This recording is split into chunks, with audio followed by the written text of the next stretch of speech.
Welcome to the Personal Development Mastery Podcast. I am Agi Keramidas and my mission is to inspire you to rise up, grow, stand out and take action towards the next level of your life. I am interviewing leaders, influencers, entrepreneurs, authors, exceptional people who can and will inspire you to improve your life. Tune in for 2 episodes each week, every Monday and Thursday. In today's show, I am excited to speak with Alexander Keehnen. Alexander, you are the founder and CEO of Worldwide Influence Network Mastermind, the personal development and business network for purpose-driven entrepreneurs. You are an international thought leader in efficiency and collaboration, and you believe that when mature, open-minded individuals come together in a trusted environment, life becomes a simple game of ask and receive. You are also the initiator of Gaianet, the world's first purpose-driven social network, where individuals and projects connect and unite to shape a harmonized world for all life on Earth. Alexander, welcome to Personal Development Mastery. I'm delighted to be speaking with you today. Thank you very much for inviting me, and I look forward to having a good conversation. So am I. Shall we start with some parts of your story, your journey? You have a diverse background. So if I were to ask you to give me a pivotal moment in your life journey, what would you share? The very first thing that comes to mind was a moment when I was 23 years old. So that's about 12 years ago now, 12 and a half. Mm-hmm. I had just arrived in Prague, Czech Republic. So I grew up in the Netherlands, went to school, university, got my master's degree in business, human resource management and supply chain management. When I moved abroad, something told me it's a good idea to move abroad. And I moved to Prague, Czech Republic. And I was there for a couple of weeks when a girl who also moved to Prague, she was Belgian, so we spoke Dutch with each other. She asked me, Alexander, can I ask you a question? I'm a little bit worried about my boyfriend. He's still in Belgium while I'm living here in Prague, Czech Republic.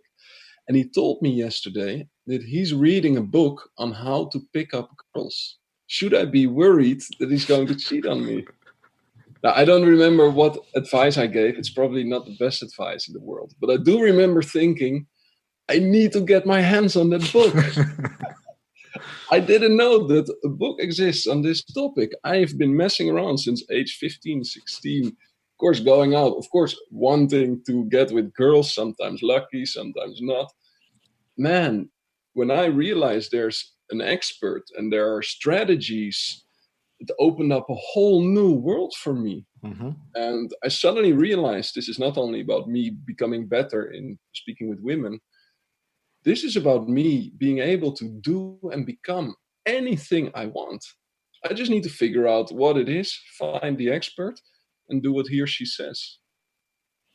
Oh, that's great. So I suppose this has led you to mentors, coaches, apart from books, experts in general, which you would meet in person as well, won't you? So many. But I must say, only for the last few years. When I was younger and starting with personal development, it was all books, it was audio books. Every metro ride, every time I went to the gym to exercise, I was listening, I was reading, I was squeezing in as many hours as I could because I felt I was constantly upgrading myself. Mm-hmm. But the step to actually reach out with mentors and be vulnerable that way, really interact with another human being, it took me years to be comfortable that way. Mm-hmm. But really in the past few years, it's basically all I'm doing is connecting with mentors, coaches, people whom I can learn from. Mm-hmm. Let me ask you, you talk in your story about the one simple mindset shift that transformed you. So can you describe what was the mindset shift that you had? Great question. Mine is about the first shift when I was 23 years old, when I got hold of the book, was really a shift from fixed mindset to growth mindset. Right. So when I was young, growing up, I used to believe that I have a pretty high IQ, I'm pretty intelligent, I'm okay looking, so my life will probably go a little bit like this. I can expect an okay job, an okay looking wife, and 70 years later it's done. that used to be the way I thought. And after I discovered I can upgrade my mind and grow, that's when everything changed. That's when I constantly started to look for solutions to everyday issues. In theory, find the experts, read what they say, and then apply it. Mm-hmm. So instead of me going through the motions of what's expected of me, being productive, I started to live my days differently and made learning the goal. So I stopped focusing on producing and I started focusing on learning, understanding that if I learn more today, I will produce more tomorrow anyway. Mm-hmm. This mindset shift came with many other shifts. Shifted from judging to an understanding mindset. Instead of having an opinion about everything, I realized opinions are everywhere and it's just a thought generated by this body-mind system. It doesn't mean anything. So let's suspend my judgment infinitely and instead keep the open space to understand what's going on, see what I can learn from it to improve my life and that of the people around me. Have you managed to suspend your judgment indefinitely, as you said? Because I'm still struggling with that. I think it will be work in progress. It's one of the things that are in my mindset. It takes work. I'm working on it. I'm improving, but I still have a way to go. You said something about knowledge, reading or learning, that you would accumulate the knowledge and then implement it. And I think that is something that many people do wrong. They keep on getting more and more knowledge, but they don't do something with the knowledge. So I think that's a trap. What are your thoughts on that?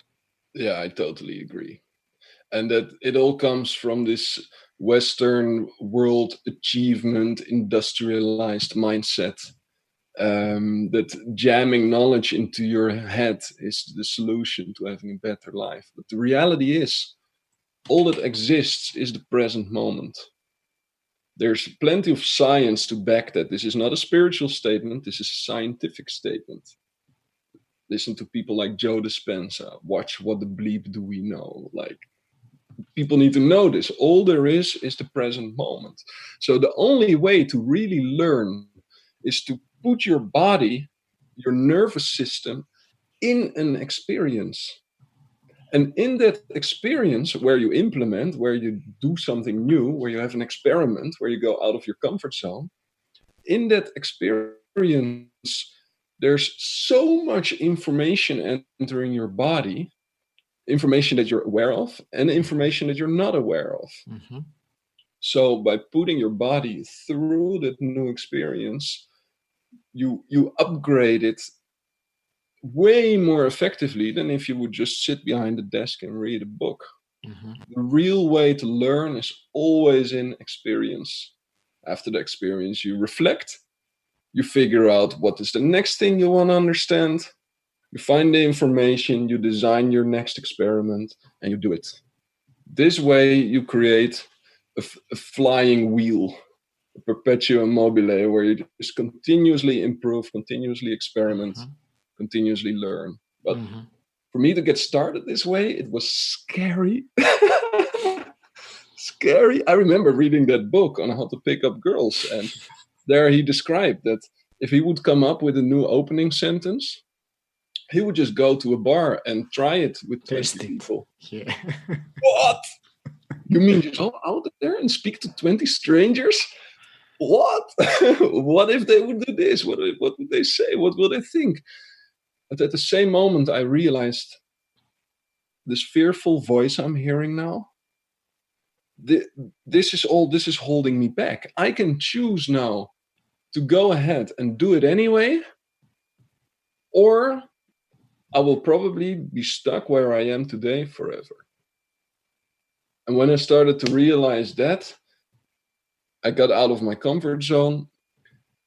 That's when I started to get used to experiments, and I started to care less about the outcomes, care less about what other people think, have fun with the process, embrace my mistakes. I made so many mistakes, so many errors. And right now I can just look back at it and smile.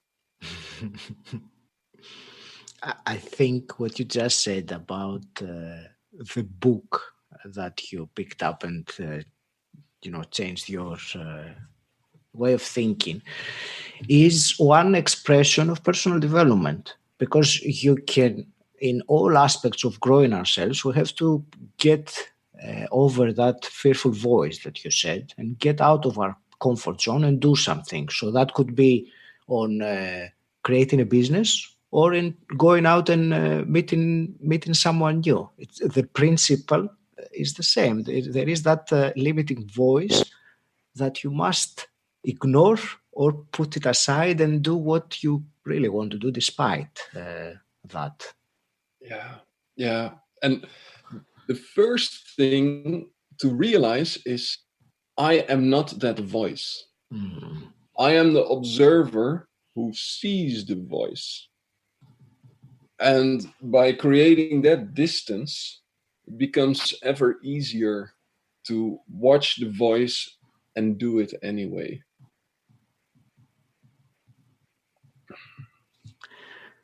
I have the feeling that you are a spiritual person, Alexander. Am I right in that? I feel like I'm becoming one. And don't tell the Alexander of 5 years ago, because he will laugh at me. Are you becoming a softie like that? Are you like all these judgments I still had several years ago? I realized true open-mindedness and a true desire to learn and to walk in alignment with truth, eventually all those paths lead to spirituality. It's just, but your mind needs to be ready to embrace the fact that there's a lot of stuff that matters, but we can't see. And once the mind opens up to that, then all these spiritual principles are welcome, and I start to learn about them, apply them, see the logic in it. How is the universe designed? How does the world really work? What are the real rules to this game of life? Not the ones we learn in school. How does it really work? And then again, to take those spiritual principles and apply it in practice. That's, for example, how Mastermind is born. That's how Gaianet is born. That's why I started this tribe of givers. Because I learned this spiritual universal principle that when you give, you receive. He who gives more, he receives more. Also, the hidden principle in Think and Grow Rich. It's all about the power of giving. So it's beautiful to see how the two eventually come together again. Spiritual principles applied in practice so that everybody wins and has a great time on this beautiful planet here now today. Thank you.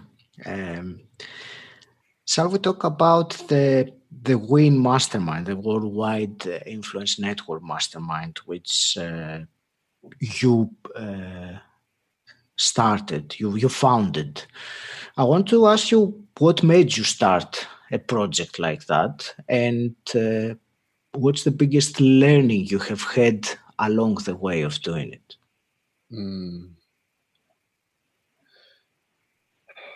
I think it started in November 2017.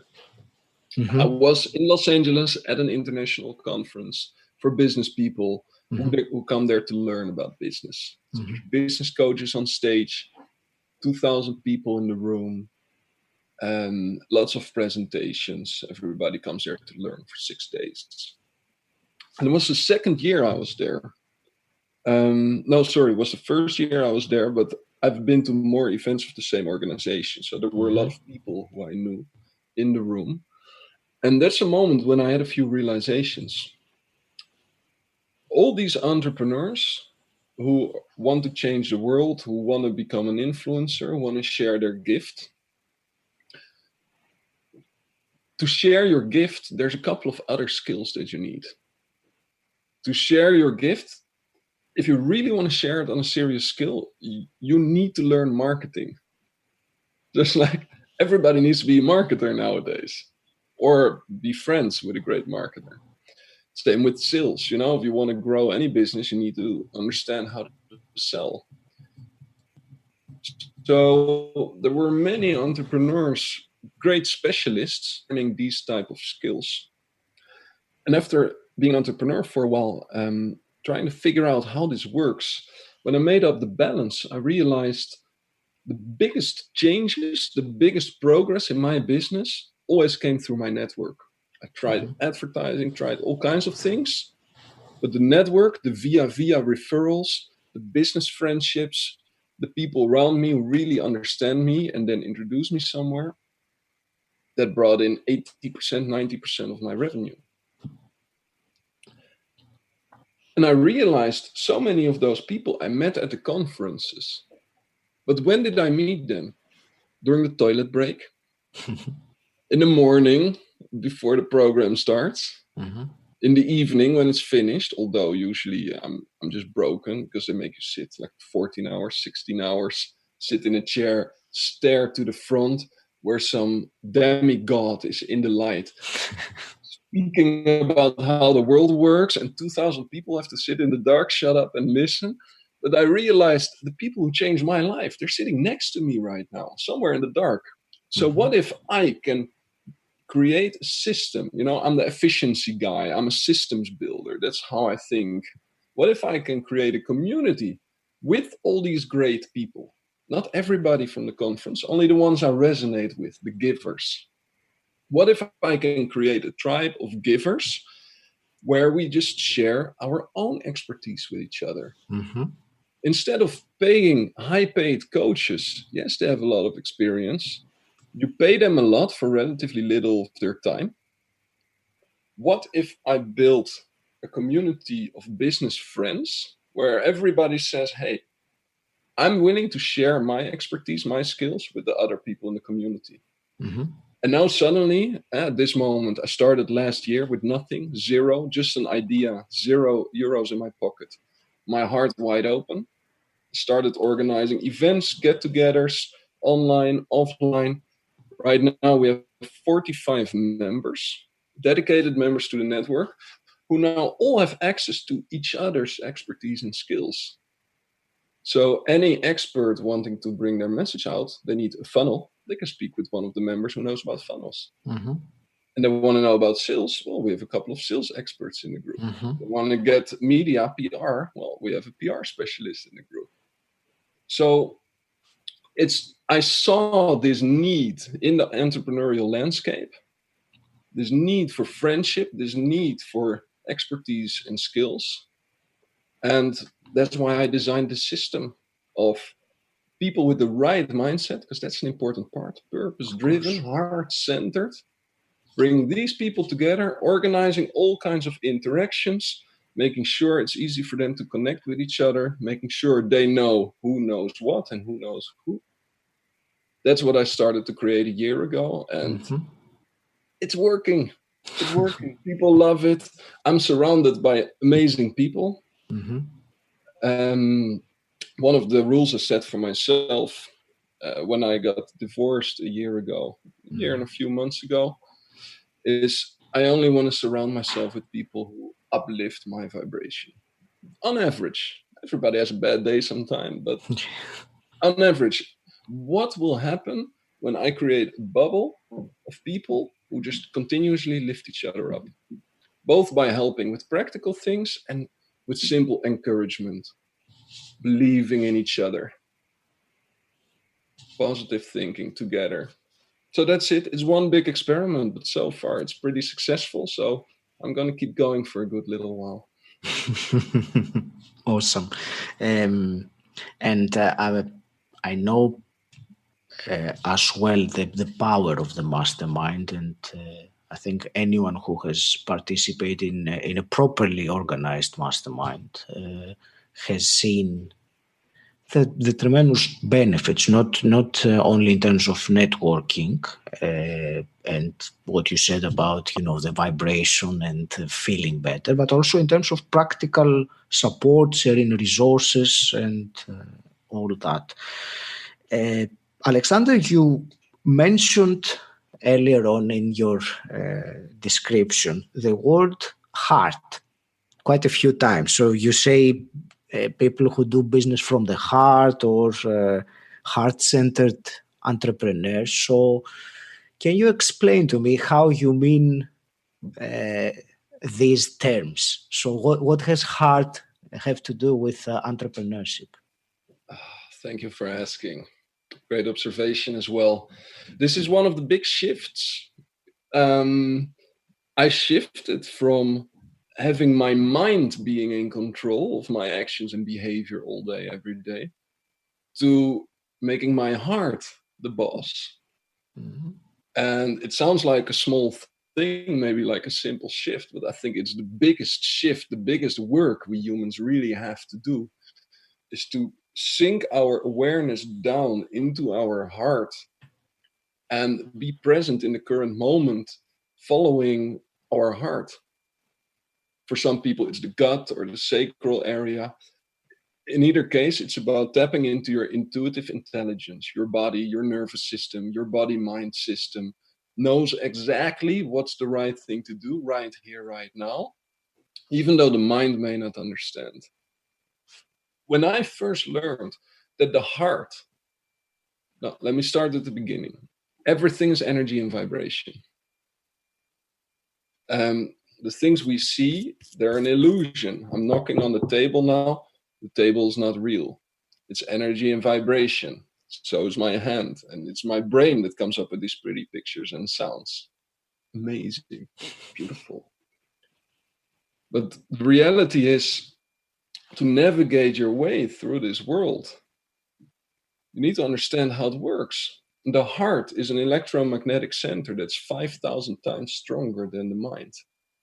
So the heart's ability to communicate with the outside world is much more powerful, which only leads to my conclusion that it makes total sense to listen to my heart, to watch what my mind says, but really not do too much with it.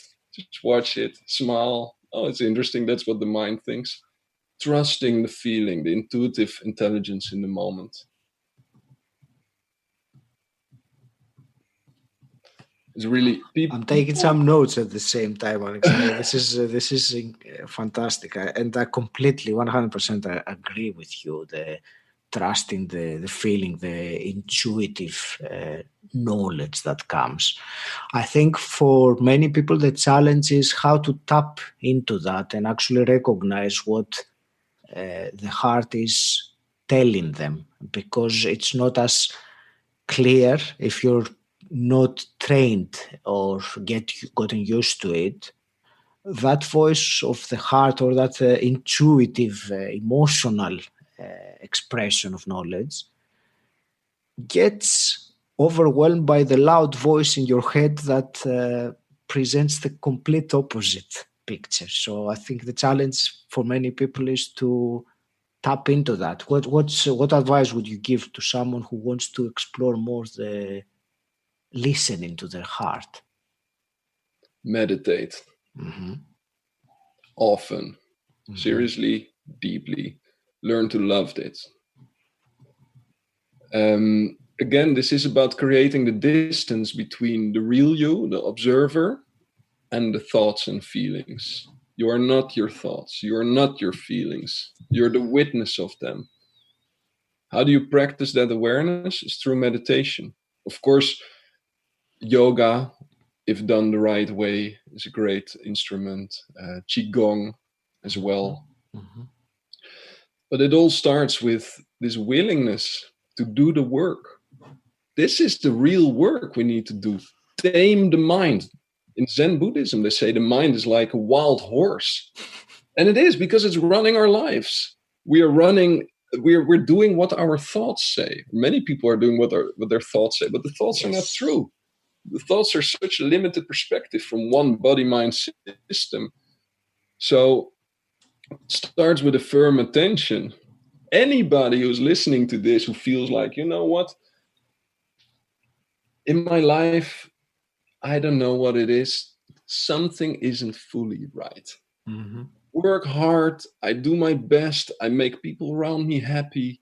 I have my family. I take care of my house. I do all these things. I take care of myself. But something isn't right yet.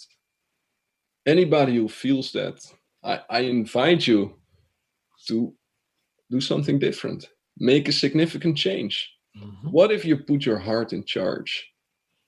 What if you start using your mind as an instrument to visualize, to make plans, to think forward, but no longer think reactively? Start to respond instead of react.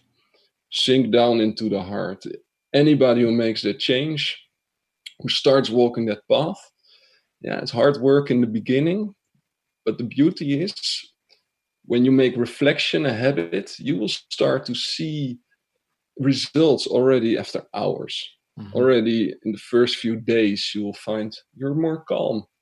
Something that would normally piss you off, now you can just breathe and smile and and walk the other way. You start to see these little successes, and you start to feel proud of, wow, is this the new me? Wow, this used to set me off, and now I feel calm. Wow, I wonder what's next. And that's how the positive spiral starts. Amazing.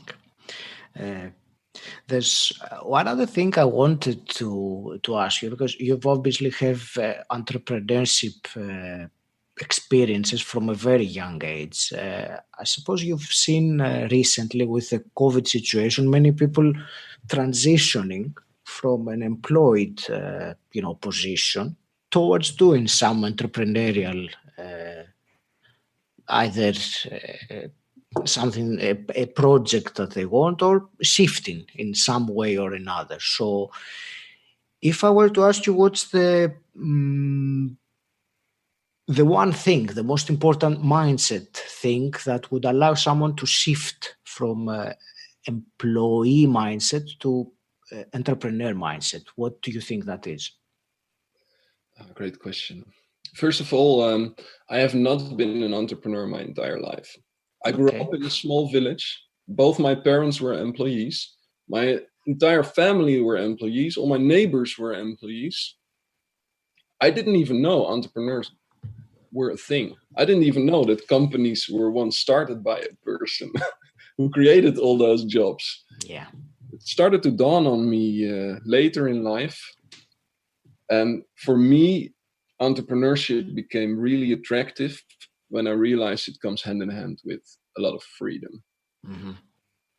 No more boss telling me what to do.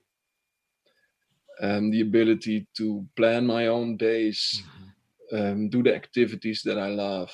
That was my big driver. Right now, when I see the shift in the world, I understand it. First of all, there's transparency. So people see what an entrepreneurial life can do for them. Think of all the Instagram influencers, business influencers showing their big planes, big cars. So I think that's part of inspiration, where people see, hey, if they can do it, I should be able to do it. Part of it is the tooling. It is easier than ever before in the history of the world to start your own business. Mm-hmm. Every individual with an internet connection and a few €100 to invest can start an international business, within a few hours. Website, online shop, like whatever it is, it's there. Mm-hmm. So there's a very low threshold. Mm-hmm. Still, I think what many entrepreneurs are missing, and here I'm coming to the answer to your question, is the mindset you really need to be successful. Mm-hmm. I would say, there's many elements I can I can pick here, but the one I like to emphasize, and this comes really from my efficiency background, is the most successful entrepreneurs have learned to leverage the true power of their minds. Mm-hmm. Any business is built in your mind first, and then with your hands. So how often do you practice your visualization muscle? How often do you sit down, ask yourself one carefully chosen strategic question, meditate, and wait until your higher self gives you the answer? One great idea can save you a year of work.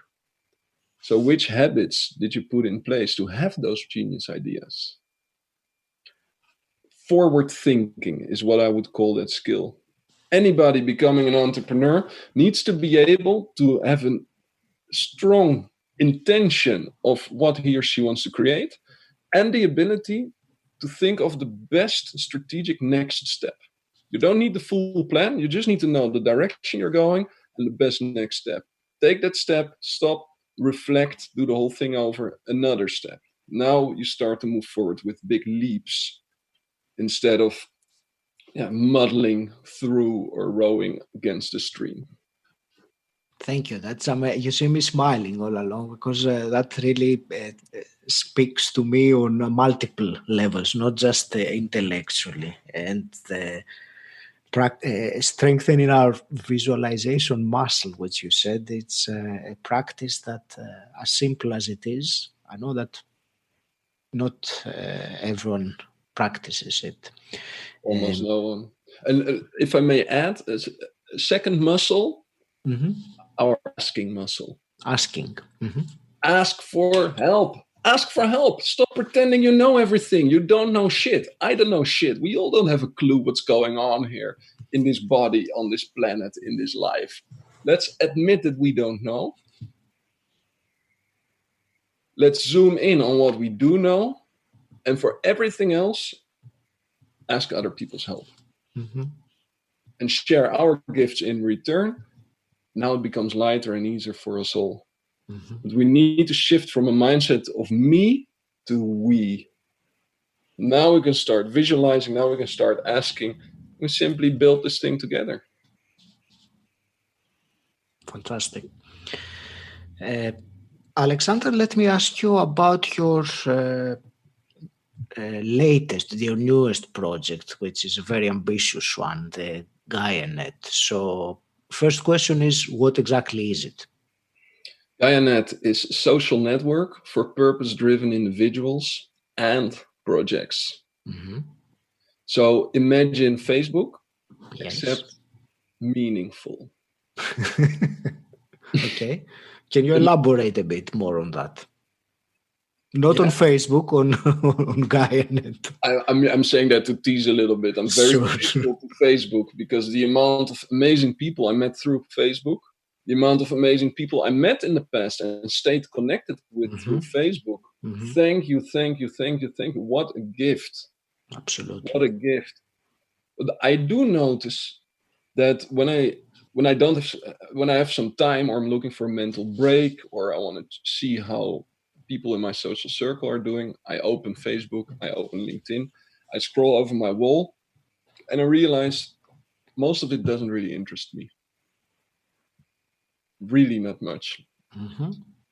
What would really interest me is to see the stories of people who are actually building a better world. Mm-hmm.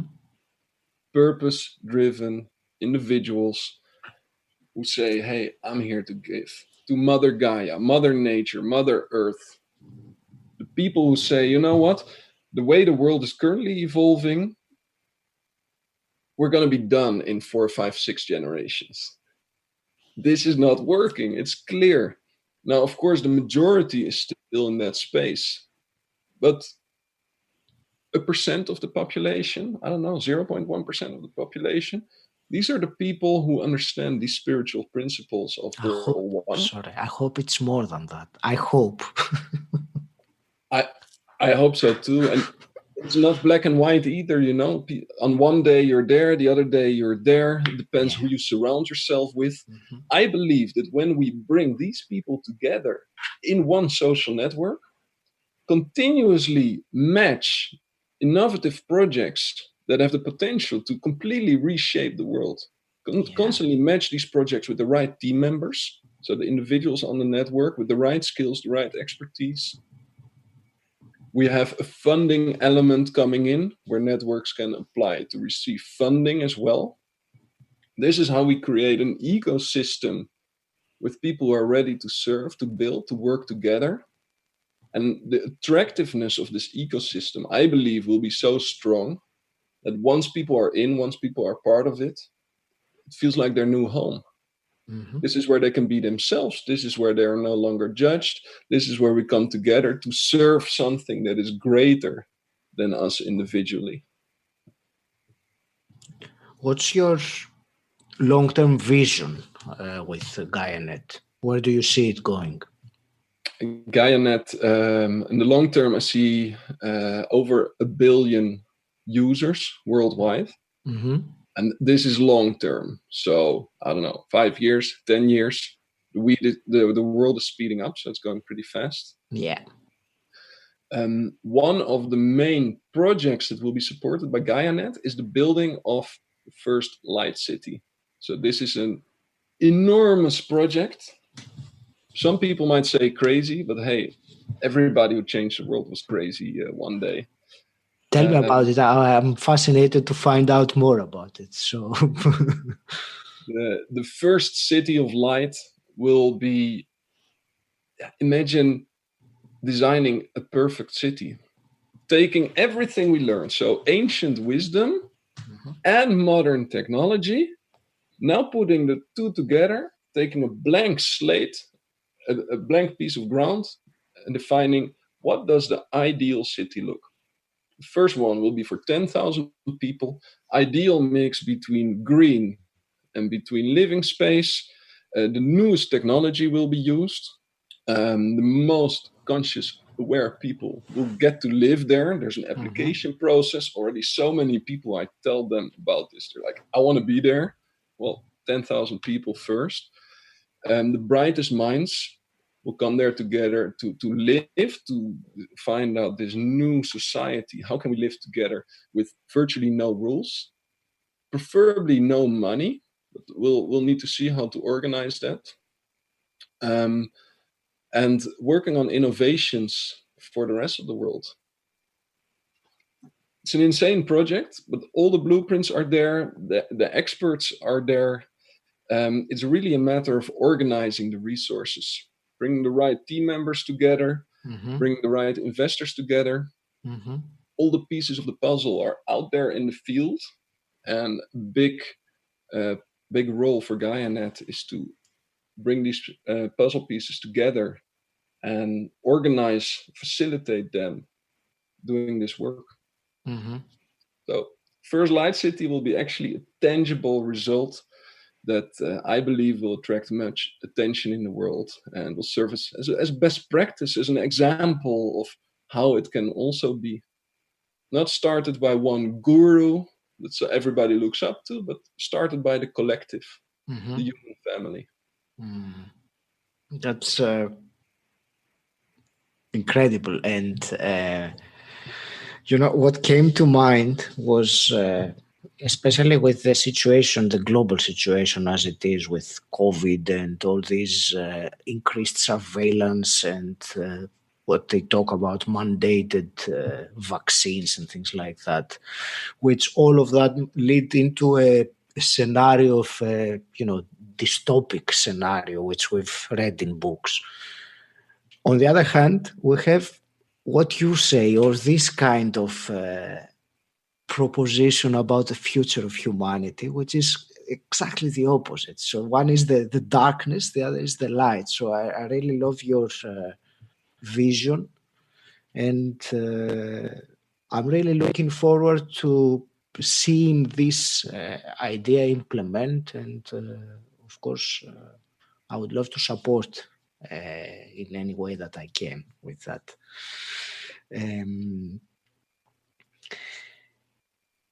Alexander, I want to there are quite a few more things that I wanted to ask. I will ask one more question fairly quickly, and then I'm going to ask you some quick fire questions, which I want to your opinion on. So there was one question I wanted to ask about leadership, which you are very knowledgeable about. Especially, it was that concept that I read in, I think it was in one of your mails about the servant leader concept. So can you explain that to me? Yeah, servant leadership. I started experimenting with that when I was 24. So when I arrived in Prague, Czech Republic, it was at Accenture, a big corporate where I started working, just on the phone, answering phone calls. Within 2 months, I set the record. I'm like, if I'm going to answer phone calls every day, I will answer more than anyone ever answered over here. You know, bring it on, bring in this competition. That's how I made it fun for myself. I got a few promotions that first year. I was team expert after 3 months. Then 3 months later, they made me team leader of 12 people. After a couple of months, we did the same work. Actually, we got better results with only 9 people. It's because I organized the information flows so that everybody could find their own answers instead of bother each other all the time with their questions. Then I got a team of 18 people. And that's where the stress first kicked in.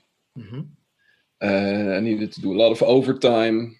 And I realized I don't want the rest of my working life to be like this, working 11 hours a day. So I want to fix time management, communication, psychology, leadership. Studied everything I could find. Tony Robbins, Brian Tracy, Stephen Covey, tons of others.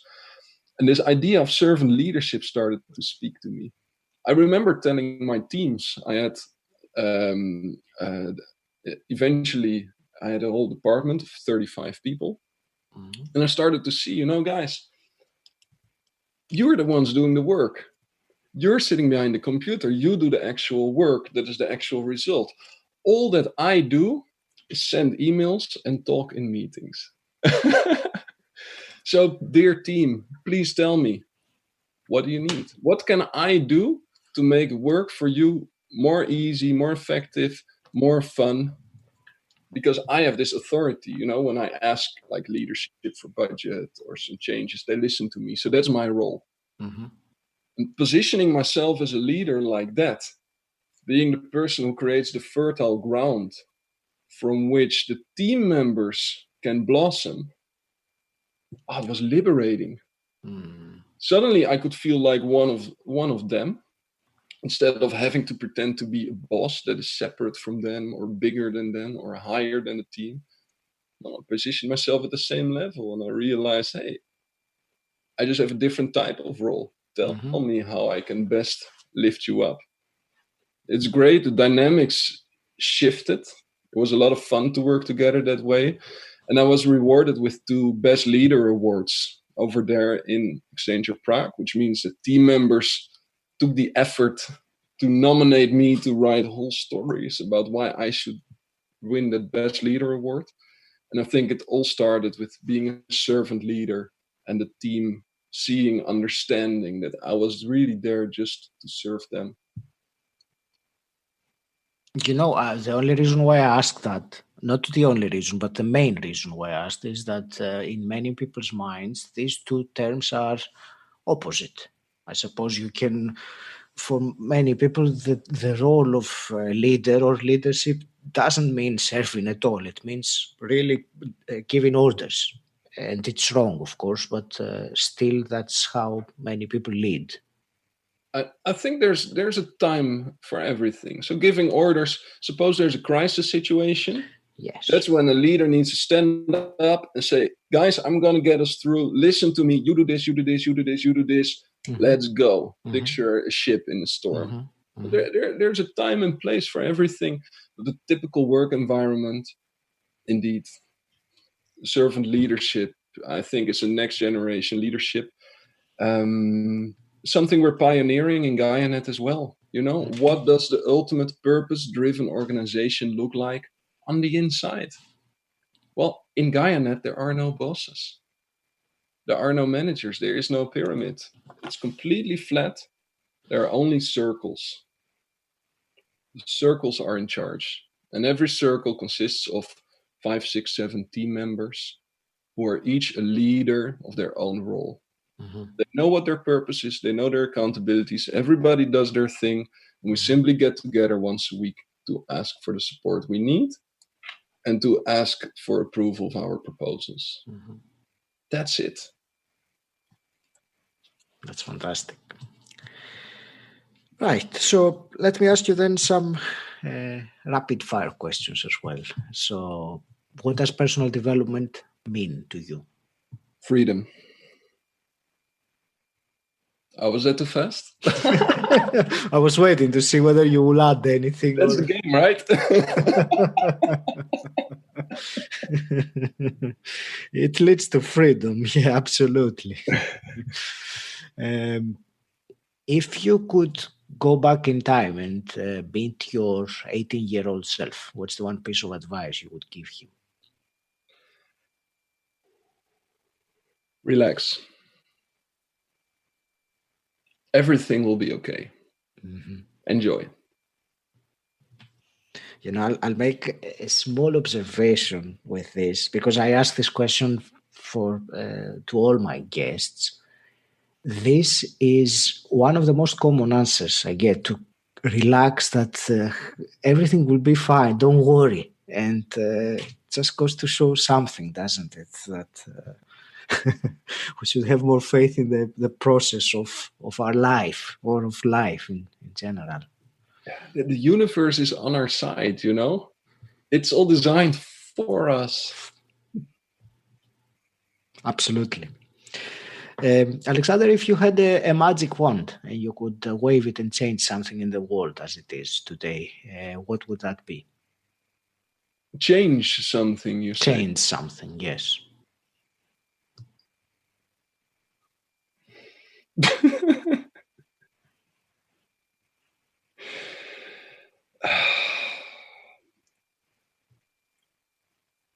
It would miraculously wake up every human being.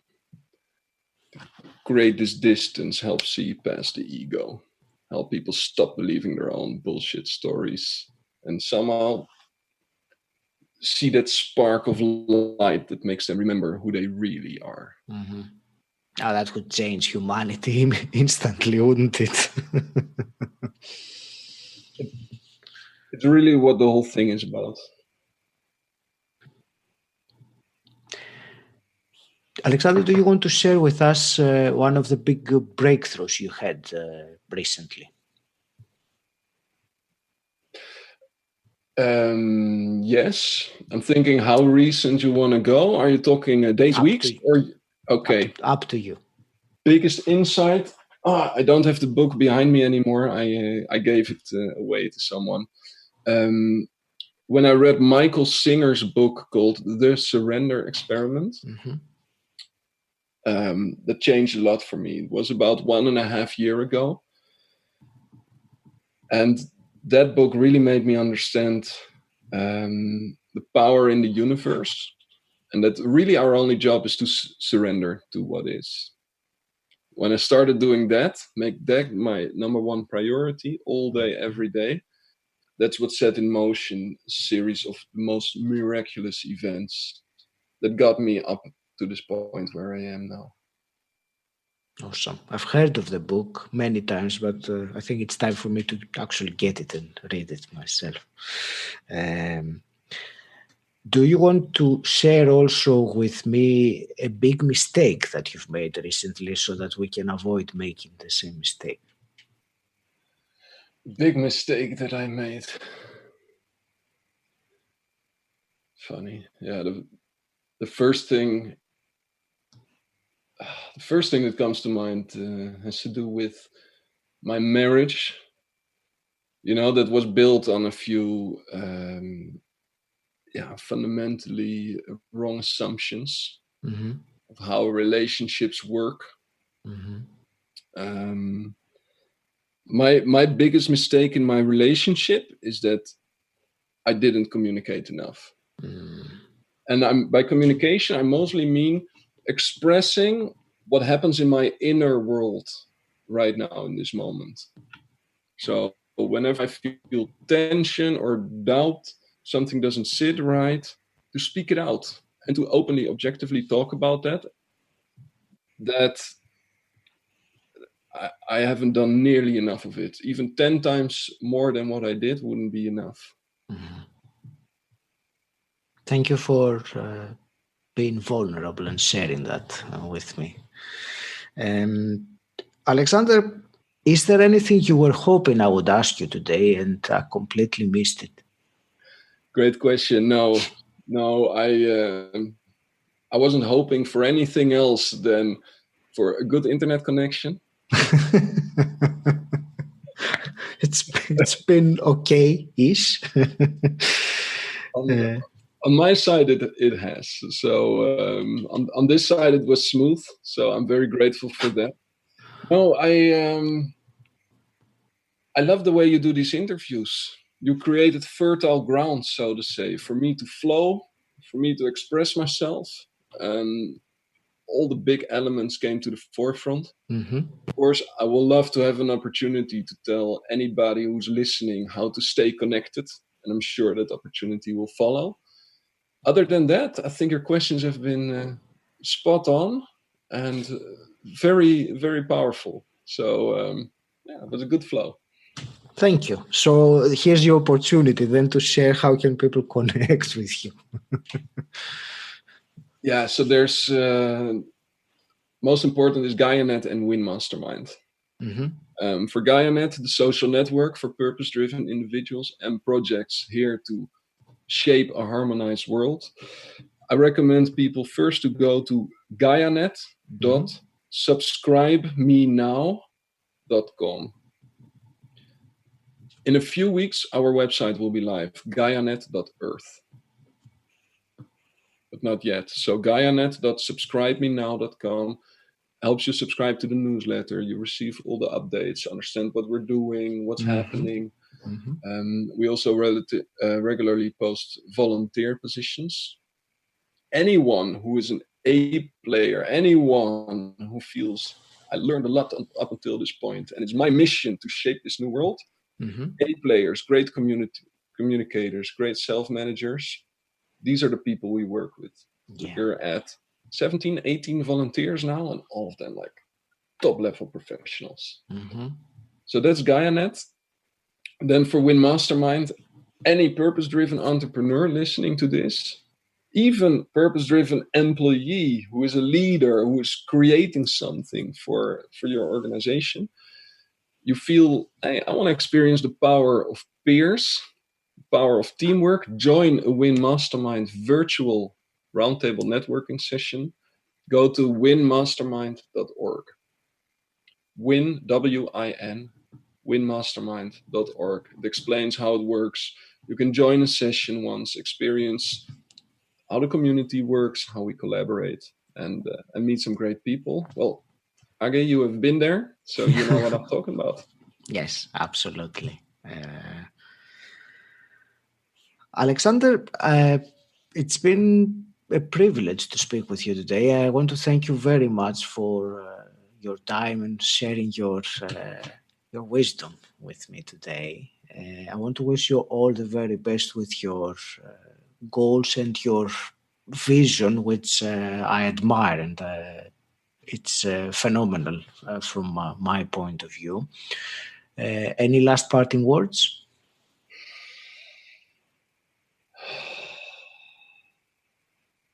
Let's all spread the love. Right here, right now, smile. Let's make the other people feel better about themselves than before they ran into us. Mm-hmm. If we all just do that all the time, everything else takes care of itself. Spread the love. Thank you for listening. Please take a moment to subscribe and review Personal Development Mastery on Apple Podcasts, and also share this podcast with someone who you think will benefit from it. If you want to gain access to exclusive content while supporting this podcast, then become my patron. The link is in the show notes, or you can type bit.ly/pdmpad. If you want to know more about what I do and how I can help you, or if you have any questions, join my Facebook group Personal Development Mastery. Again, the link is in the show notes, or you can simply type bit.ly/PDM group.